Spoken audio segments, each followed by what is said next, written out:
Cette vidéo va parler principalement d'arrêter d'être perfectionniste pour faire des vidéos, mais ça marche aussi pour d'autres projets. Être perfectionniste, ça peut être vu à la fois comme une qualité et un défaut. Mes qualités sont excellents, vraiment bien et super.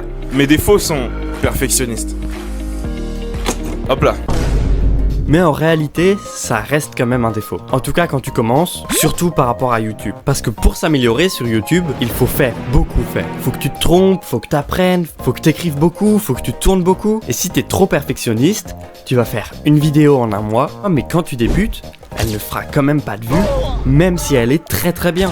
Pourquoi ? Parce que tu vas pas réussir à parler de la meilleure des façons dès la première vidéo, tu vas pas réussir à avoir un texte parfait dès la première vidéo, et ça s'apprend au fur et à mesure. Parce que imaginons, tu veux faire une vidéo storytelling, tu prends 3 mois à l'écrire, tu réfléchis des semaines sur le meilleur titre, la meilleure miniature, tu essayes de te donner au maximum, et ben la vidéo peut marcher, mais elle ne sera pas incroyable non plus. C'est normal, c'est ta première vidéo. Alors qu'à force de faire, tu vas apprendre tout ça. Tu vas apprendre à mieux parler, tu vas apprendre à avoir un meilleur rythme, à faire un meilleur montage si c'est toi qui le fais, à faire de meilleures miniatures, à comprendre ce qui marche comme titre YouTube. Mais beaucoup de personnes en ce moment recherchent l'authenticité, avec des vidéos qui deviennent de plus en plus produites, qui coûtent des centaines de milliers d'euros à tourner, et des youtubeurs qu'on sent moins proches de leurs abonnés, et tout ça se démocratise beaucoup sur YouTube. Et ben beaucoup de personnes recherchent l'inverse, avoir de l'authenticité, se sentir plus proche du youtubeur. Beaucoup demandent aux gros youtubeurs de refaire des vidéos dans leur chambre entre guillemets. Beaucoup de personnes préfèrent largement les vidéos à l'ancienne de Squeezie où il était dans sa chambre plutôt que des grosses productions, même si bon, pour moi ces vidéos actuelles sont incroyables. Mais l'authenticité est très important pour une chaîne YouTube.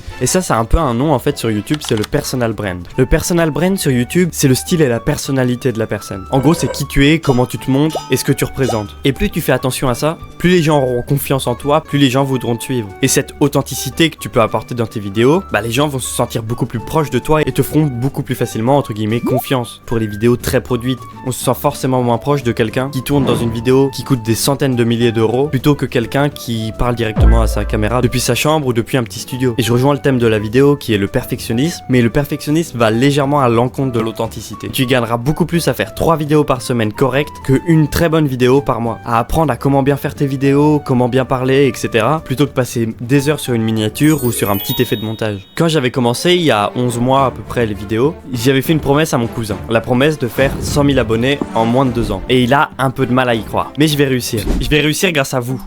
Parce qu'en fait, il vous suffit de s'abonner, liker la vidéo si vous l'avez aimé, et pour les plus déter, partagez la vidéo. C'est gratuit et ça me soutient beaucoup. Bien sûr, si tu veux te lancer, on s'améliorera ensemble. Bisous.